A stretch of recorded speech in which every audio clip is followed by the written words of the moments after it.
Hello. So we are at chapter 23, which is headed A Sense of Time, which I mentioned before at the end of chapter 22. And we're reading from The Hidden Life of Trees by Peter Wohlleben. And I was so curious. I thought I'd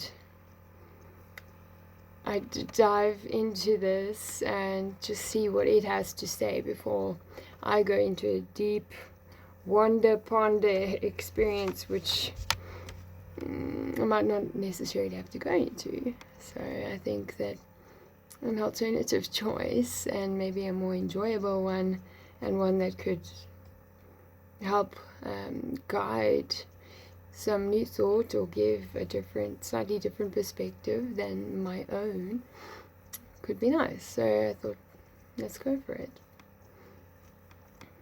Okay.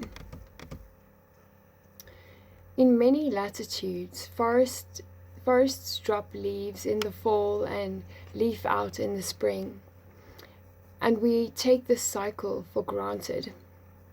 But if we take a closer look, the whole thing is a big mystery, because it means that trees need something very important: a sense of time.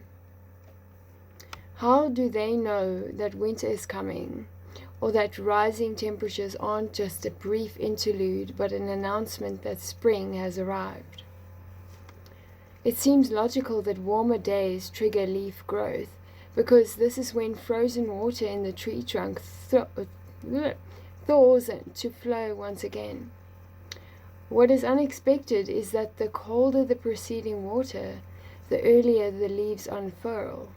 Researchers from the Technical University of Munich tested this in a climate-controlled lab. The warmer the cold season, the later beech branches greened up. And at first glance, that doesn't seem logical. After all, in warm years, lots of other plants, wildflowers for example, often start to grow in January and even begin to flower, as we are constantly reminded by media headlines. Perhaps trees need freezing temperatures to get a restorative sleep in winter, and that's why they don't get going right away in spring. Whatever the reason, in these times of climate change, this is a disadvantage, because other species that are not so tired and grow their new leaves more quickly will be a step ahead.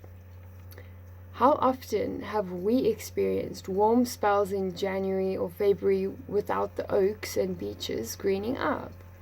How do they know that it isn't yet time to start growing again? We've begun to solve the puzzle with fruit trees, at least. It seems that trees can count. They wait until a certain number of warm days have passed, and only then do they trust that all is well and classify the warm phase as spring. But warm days alone do not mean spring has arrived. Shedding leaves and growing new ones depends not only on the temperature, but also on how long the days are. Beeches, for example, don't start growing until it is light for at least 13 hours a day.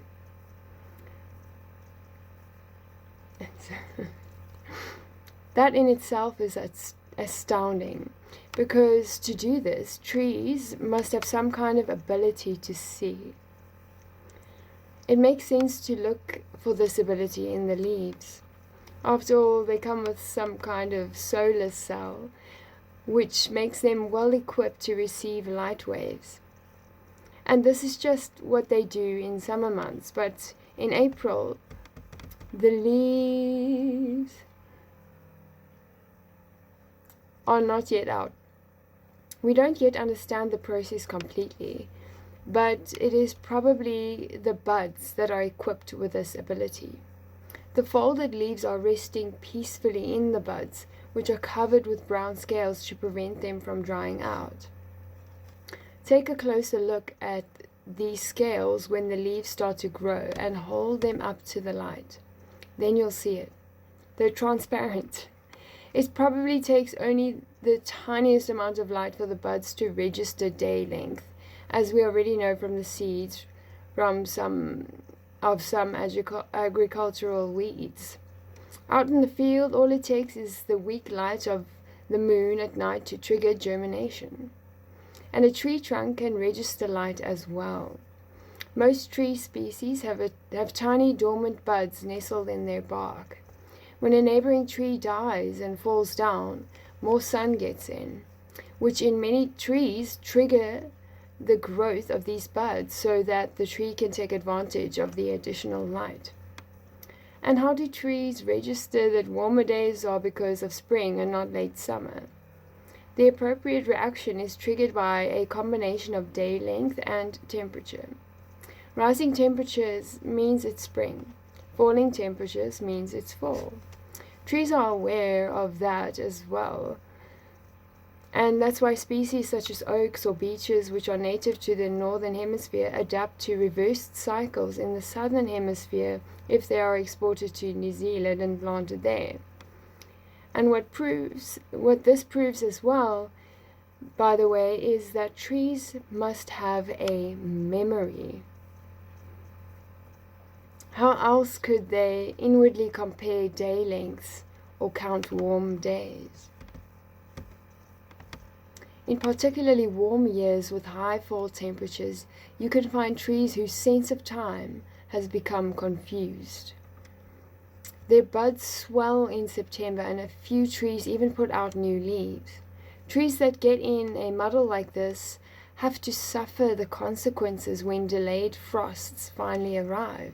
The fresh growth has not had time to get woody, that is, to get hard and tough for winter, and the leaves are defenseless anyway. And so the new greenery freezes, and that must surely hurt. Worse, the buds for next spring are now lost, and costly replacements must be grown. If a tree isn't careful, it will deplete its energy supplies and be less prepared for the coming season. How true is that? Very true. It rings in ripples through my head and into my sphere of influence that I don't even know how far that reaches. Anyway, sorry, it's just like that's like, That's a lesson. That's a lesson. Okay. Trees need a sense of time for more than just their foliage. This sense is equally important for procreation. If their seeds fall to the ground in fall, they mustn't sprout right away. If they do, two problems present themselves. First, the delicate shoots won't have time to get woody, which means they will freeze. Second, when the weather is cold, there is very little for deer to eat, and they would be only too happy to pounce on the fresh green growth. So it's better to sprout in the spring along with all the other plants. Therefore, seeds register cold, and only when extended warm periods follow hard frost do the babies dare to come out of their protective coverings. Many seeds don't possess a sophisticated counting mechanism like the one used to trigger leaf growth, and that's why it works so well when squirrels and jays bury beech nuts and acorns an inch or so deep in the soil. Down here, it doesn't warm up until true spring arrives. Light seeds, such as the seeds of birches, have to pay more attention. With their little wings, they always land on the surface of the soil and just lie there. Depending on where they come to rest, they might end up in bright sunlight, and therefore these little ones must be able to wait and register the appropriate day length just as their parents do. That was the shortest chapter of the book, I think. Cool. Well, that's that. I think that's pretty. I think there's definitely some lessons in that. In fact, when I stop this video, I'm probably going to read it again. But yeah, it's not late here, but it's it's evening time, very, very, very much evening. And the next chapter, obviously, it's going to be chapter 24, and I'll tell you the heading, which is a question of character. I find that very, very, I find that itself as an interesting topic of conversation, whether it's in your head, with your therapist, with an acquaintance, with a stranger, with a friend, with a fellow, with a canvas, I don't know, with a pen and a paper. I think it's just worthy to be explored, and also incorporated within that is trying to educate yourself, trying to get to know and trying to develop what this means, and hopefully be able to link it to you. And my idea is, okay, well, the first thing that springs to mind is that, I mean, what, I think at a certain stage of life, it is, you get to a place where you recognize that,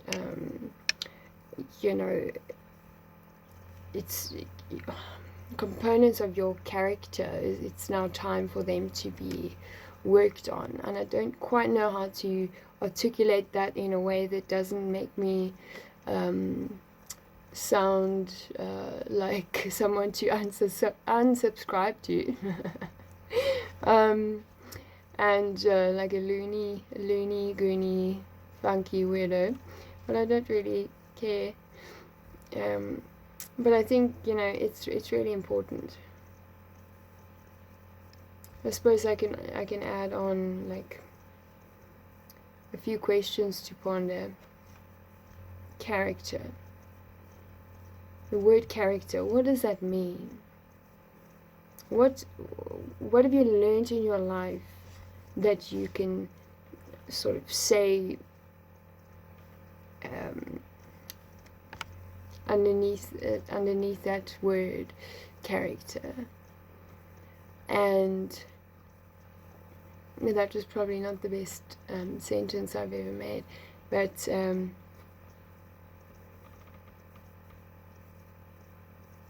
if you were to look at your life and things that you've learned and things that you've observed and seen and heard, listened to, maybe read as well, and even perhaps got an inkling of, or I don't know what, or you've maybe discovered certain things that just don't fit with like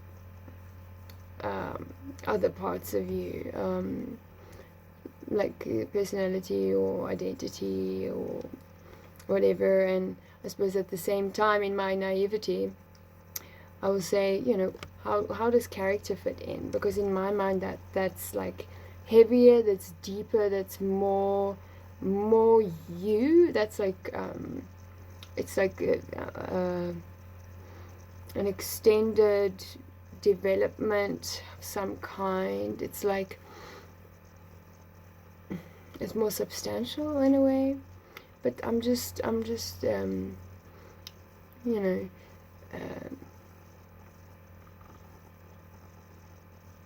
spitballing here, but in a very gentle way. But yeah, another thing that comes to mind is and it's because of when I was younger, I used to be a dancer, and I would also so I would be in a lot of dance productions, and I would go audition for outside productions, and wouldn't only have a dancing role and do different dances, as the production would go. I would sometimes get other little roles as well, or other characters to play. And so that's kind of where my thoughts are going, and I'm sort of thinking, wow, what is the most memorable character I've ever had to play in a show performance, in a play, in a theatre. And it's a weird one, but it's so clear. So I was in a production. It was a ballet production, and they sort of took from the theme of Peter Pan, and and I can't remember everything, but I remember certain bizarre things I had to do and to embody this character. And guess what the character was? It was the crocodile, and I had a couple of different scenes, and I think that it's very difficult for me to describe without being able to show a clip or something of the actual performance, for you to be able to understand what it looks like that I'm speaking about. But in any case, there was a scene which was a lot of fun, where the crocodile was and my costume was insane. Oh my gosh. And I'm just going to call it a thing, a creation that made me able to be mobile on the floor of the stage, to move like a crocodile. Slightly ridiculous, but very creatively put together, and I did what I had to do, but and that was very fun. And something that was really great about those scenes is, is the laughter, especially from the kids in the audience or in backstage, even from the parents, because you see this very animated scene in this ballet production where, at that point the ballet was getting a little bit less prim and proper in terms of its shows that they put out. So they incorporated a little bit more creativity, a little bit more acting, just to sort of make it, more interesting, enjoyable, and yeah, and not too hectic for the audience, I think.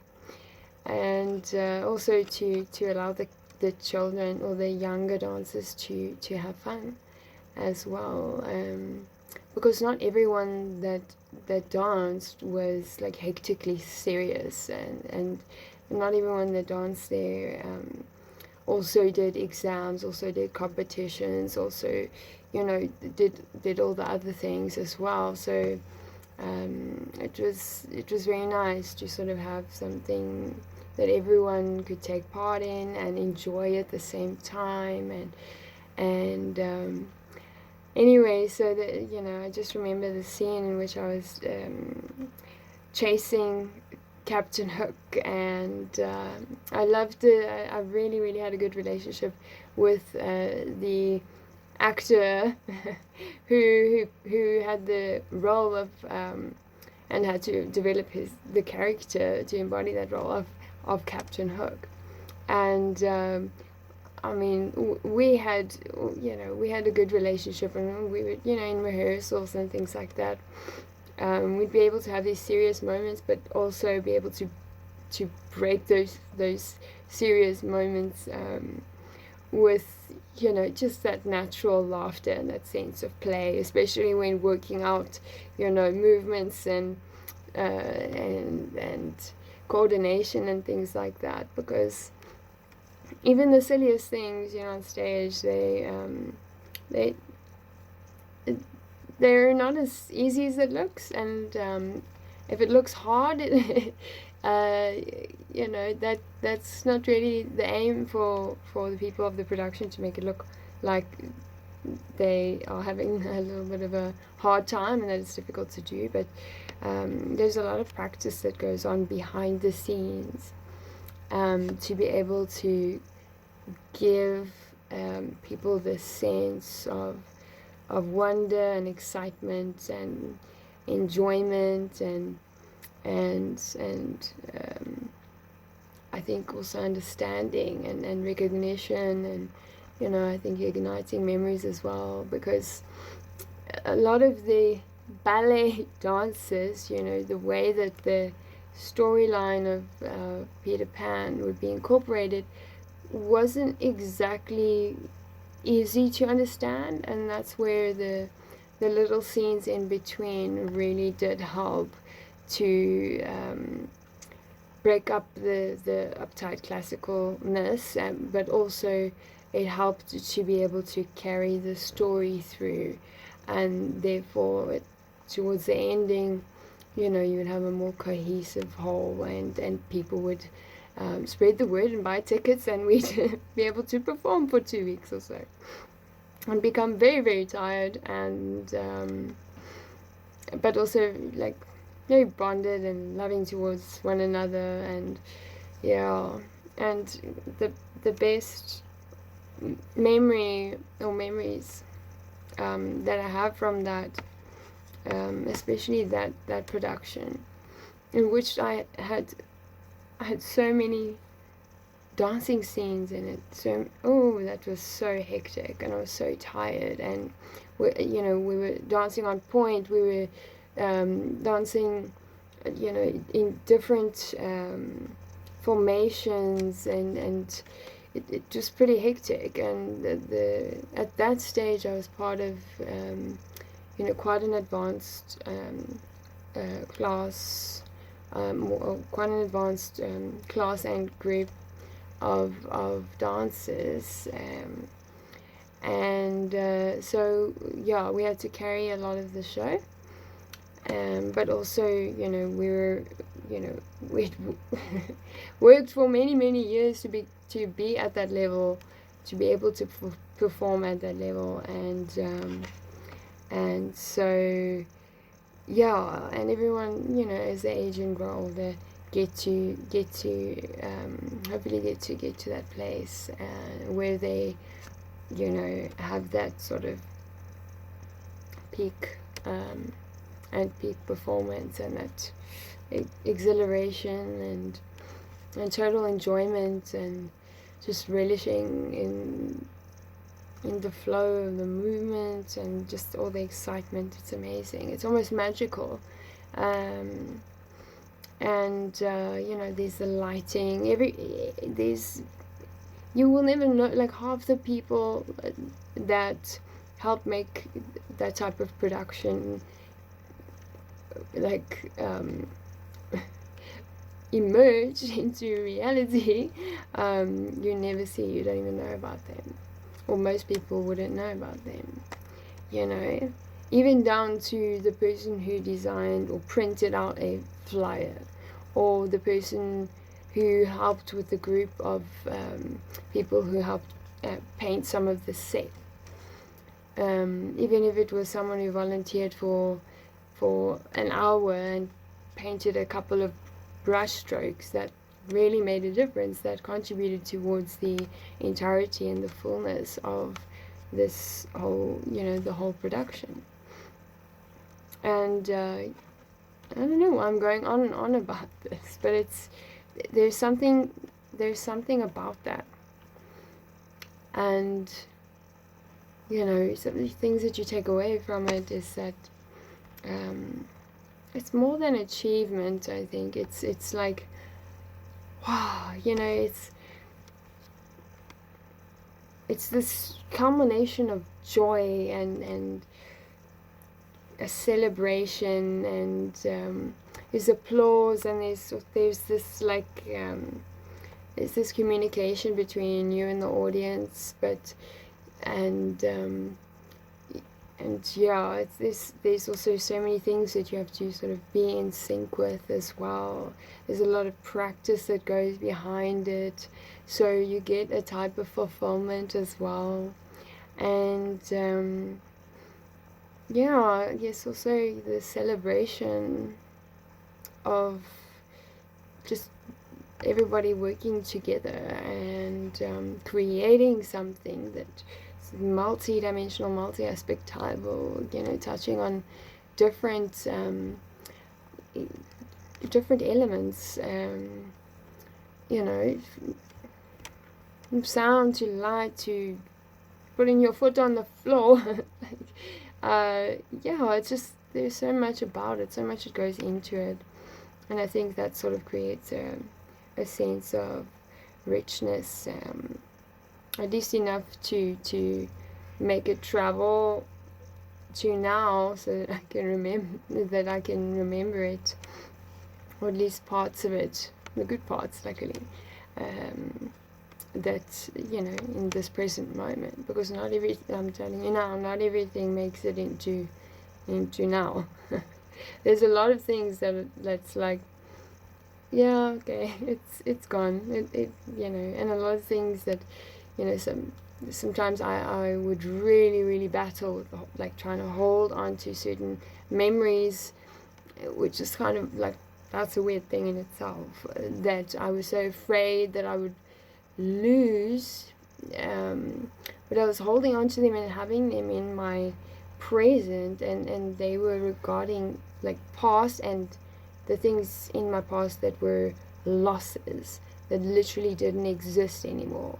So I would be pulling them into my present just so I could try and, like, salvage whatever, and I suppose recreate, or try and, I don't even know what, just try and, like, relive or suck out just the last bits of the goodness of those memories that were, and that were really gone, that actually didn't have life anymore. And and that doesn't, I'm not talking about necessarily all memories, but sometimes, let's say you've got, like, this chunk of a memory, and there's maybe just a very tiny part of that's good, or that you are able to see as good, and it's not like, I don't know, for me it's not necessarily like you can just take that off and not have the rest of the memory.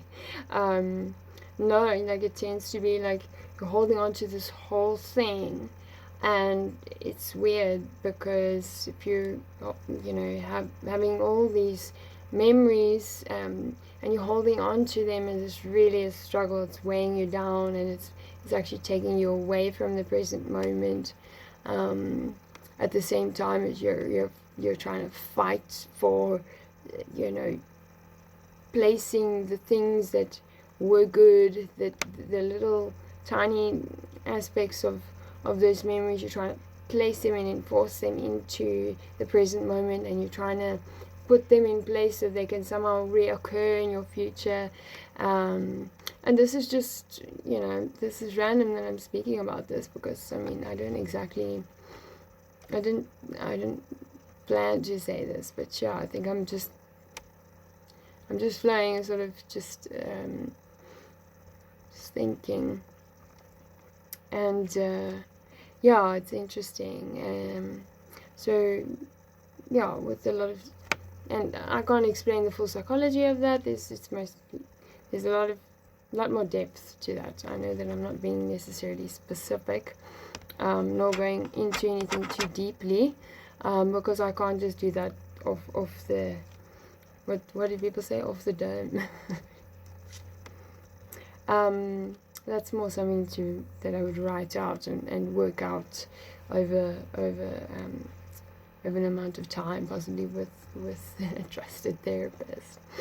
But yeah, what I learned from that, or what I eventually had to do, is sort of really literally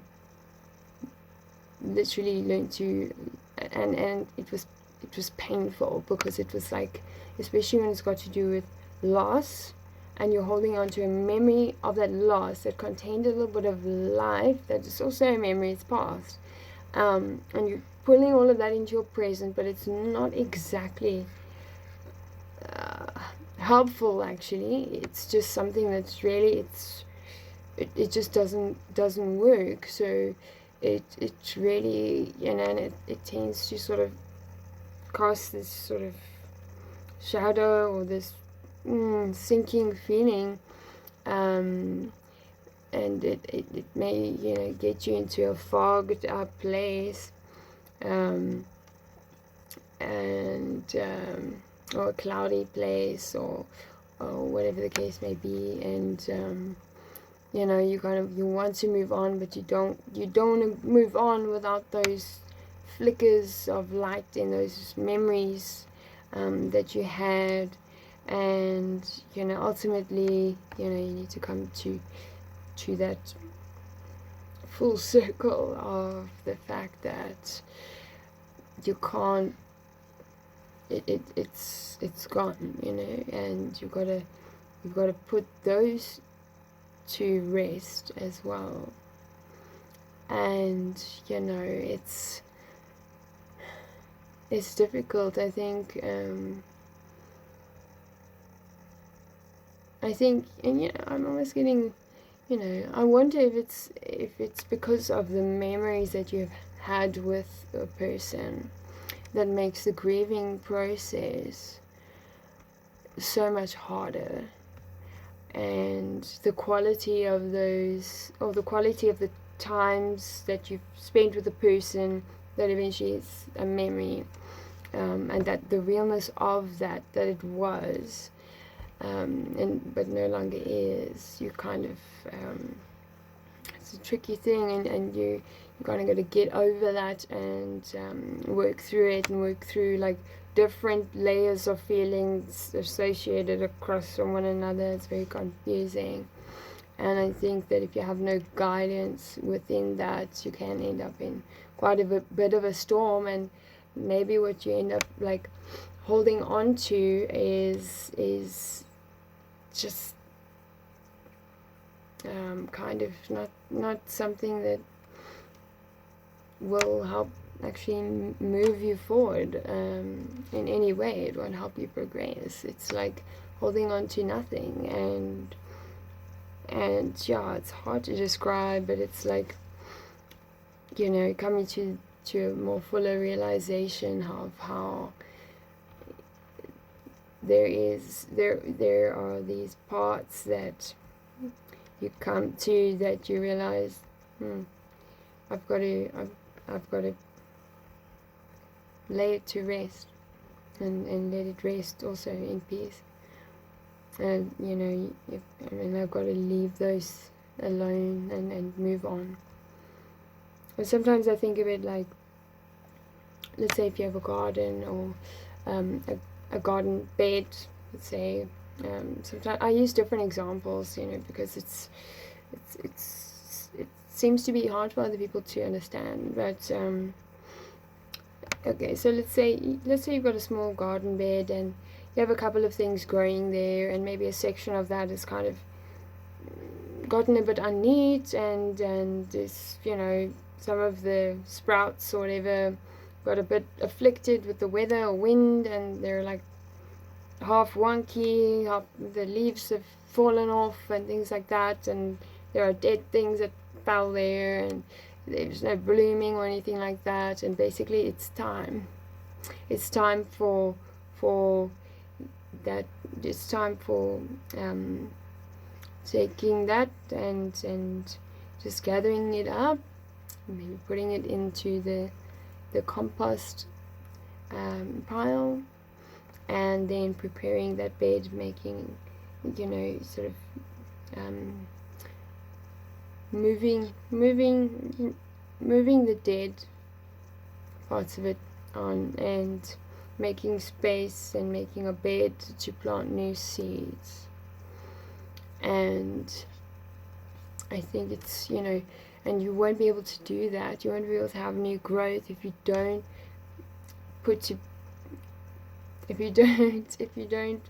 clear away that which is dead, that can no longer be revived, and that is actually taking the place of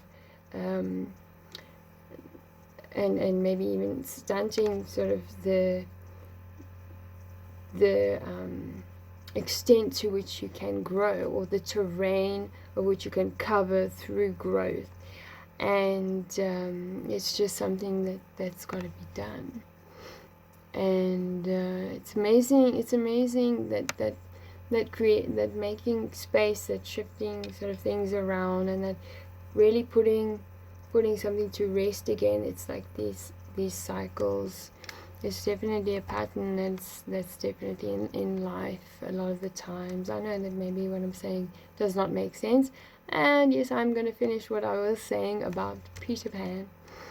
And I think where I diverged into another train of thinking was where I was just about to finish the thought of what the most vivid memory of it was, and the most enjoyable memory that I still smile at today because it's so lovely, was that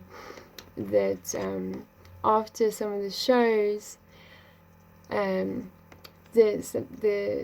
kids, or whether they be in the audience with their parents, or their parents would bring them up to and ask to have a photo with the crocodile.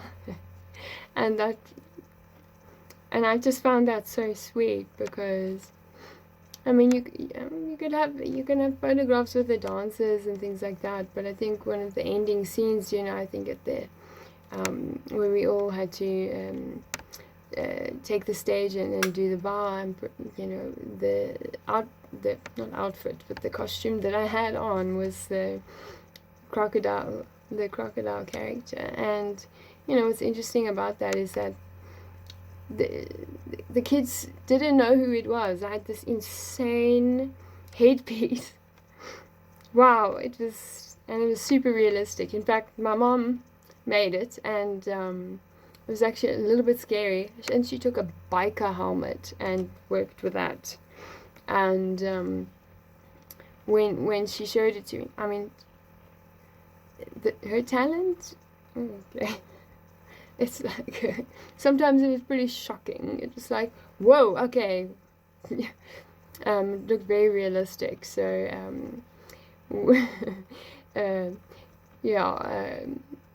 when kids would come up to take pictures, they would sort of see it a little bit closer. Oh my gosh, this is a scary thing.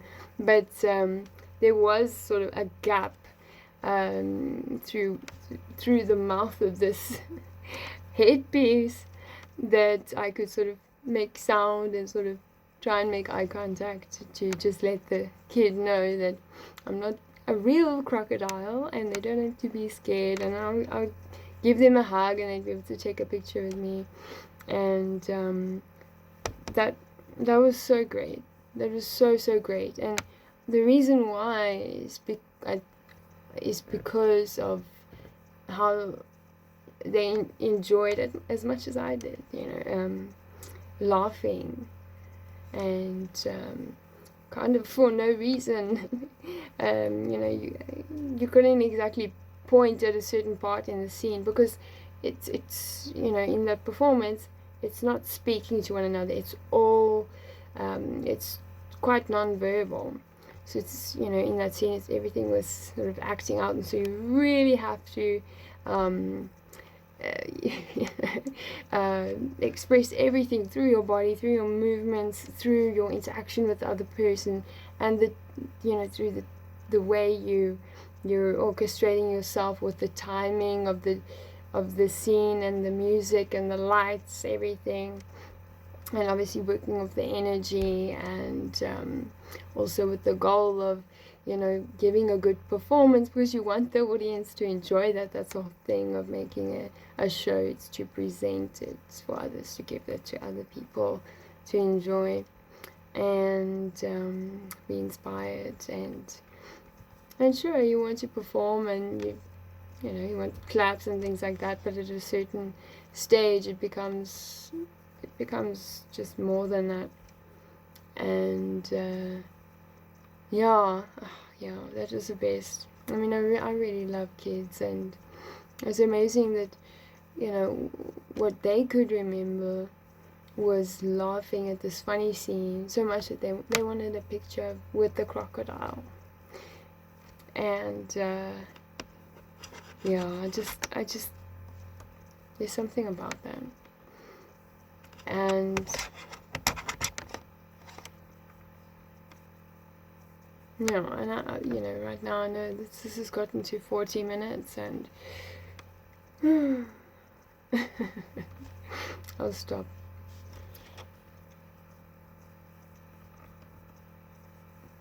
Yeah, I'll put this to a close, but actually I really am appreciating this moment, because if I didn't carry, I don't know, praise God, that I just sort of decided to just keep on talking, because through this I'm like, just discovering and sort of remembering, is something that's very special, and that is actually kind of reoccurring, and I think it's pointing to something that I need to maybe try and pay a little more attention to when I do recognize it, when it does show up, if not on the daily, in weekly, those kind of moments, and really sort of look at those and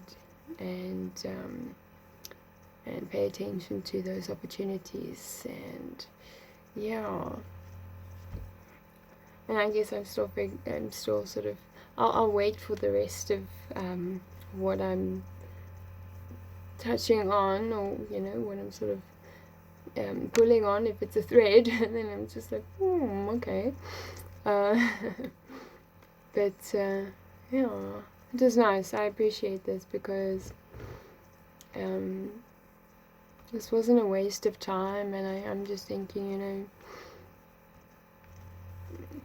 as the same with everybody, you'll go through your stuff, and me too, and it's a different different intensities in different ways for different amounts of time, etc., and different circumstances, but also different stages inside, and different ages, and relationships, and all these dynamics of life that you're busy going through. Anyway, but what I'm trying to say is that I appreciate this moment, because could have very well been that could be sitting down, kind of just sort of kind of sad, and maybe tired, and morbid. Maybe that's a bit hectic to say, but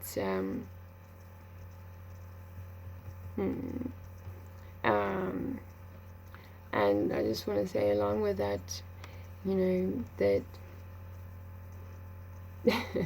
that that sometimes is because there are certain feelings, or that, or emotions, that I would sometimes need to sit with, and until it goes through and is away, and in those times, I'm not always like, because some of the things that one has to deal with, it is not exactly all on the positive, crazy, happy, crazy happy, in a crazy as in creative crazy, as in like not everything is like that. In fact, I think that's just a very small percentage. But it gets accentuated especially when you've sat through the heavy stuff, and you've dealt with heavy stuff, and you do what you've learned to do to process things, and it's a daily, it's a daily grind. Like, don't think that you can just snap your fingers and you've got to work through the things that you've been through in life. You've got to grow through what you go through. And most definitely, I would not recommend it if you start if you start noticing at any point that there's a pile that started making itself, you gotta get to that. You gotta get to that. And you don't have to do it alone. You can get someone to help assist you with doing that. And that's where the right kind of therapy can really help you as well, because sometimes just learning the appropriate sort of ways to deal with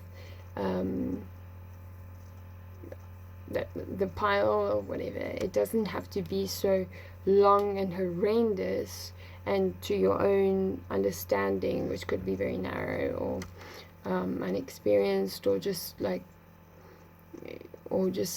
in need of assistance that is professional and therapeutic, and that needs to be taught and worked and understood and practiced and etc., so that when you approach that pile of stuff, you won't freak out too much. You'll kind of sort of know what to do, and you can do it maybe more efficiently. And I'm not saying that you can shortcut anything, but there are ways to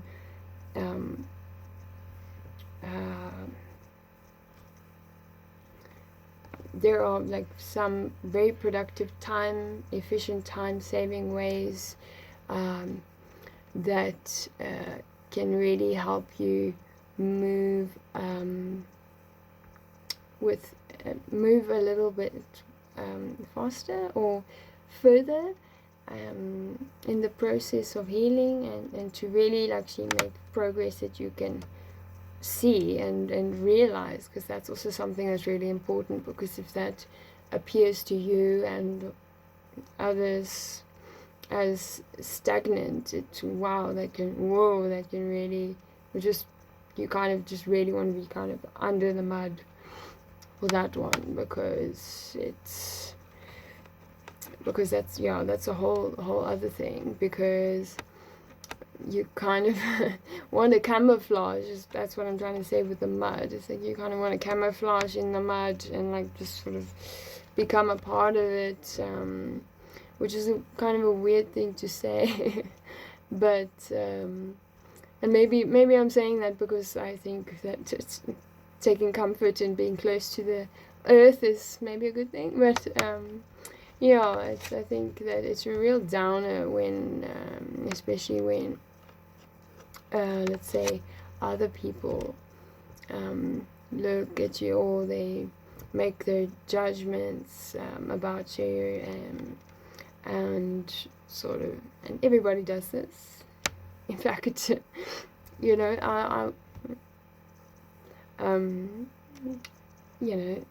very often that I will be looking and perceiving and understanding actually, and really, really experiencing how this other person is judging me. I'll get like really quite a bit of insight into, oh, okay. And I'm not, I don't always sort of say or cause a conflict or whatever, but I'll listen, and it's quite interesting that when somebody is judging you to your face and sort of giving you assumptions and sort of maybe talking to you in a way that's indicating how they really don't know what they're talking about, they don't know you, and yet they might have sort of an intention, or maybe a false intention, to try and help. But the thing is, there's this element of like, if you can't recognize that you don't know what you're talking about, or if you do recognize it and instead impose a judgment on another person as if they're stupid, like as if they can't see, as if they don't know way more about what's going on. And that's just, that brings me back to before. It's like, it doesn't have to be so complex. We don't need to solve each other's problems. In fact, that's not something I expect of anyone else. I'm responsible to do that. Everyone is responsible to pick themselves up at times, to turn things around, to stand up and to show up for their life. It's kind of that's and there are certain points of life where you are the one to do that. And once you do that, you're like, whoa, I'm here. There's certain places where, and I truly believe that there things will be in a way that you realize, or maybe hopefully someone that cares about you can tell you in a very honest way.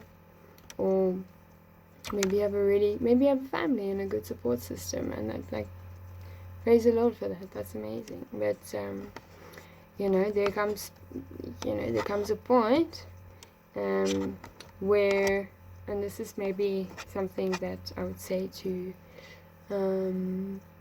maybe I'll just use younger me as an example. So a couple of years younger people, and whoever, if you're aware that you've got to take responsibility, and then you don't do that, it's not gonna work out very well. And from there, and the place that you might be after that, I can't exactly predict, but it might be a harder place to then try and pick yourself up and take responsibility for yourself. And maybe you've lost some support along that, or more stuff happens, and it's like, it's more difficult. And at that point, it's interesting. You could be in a scenario where before you might have had someone around you that was willing to sort of say, okay, this is going to be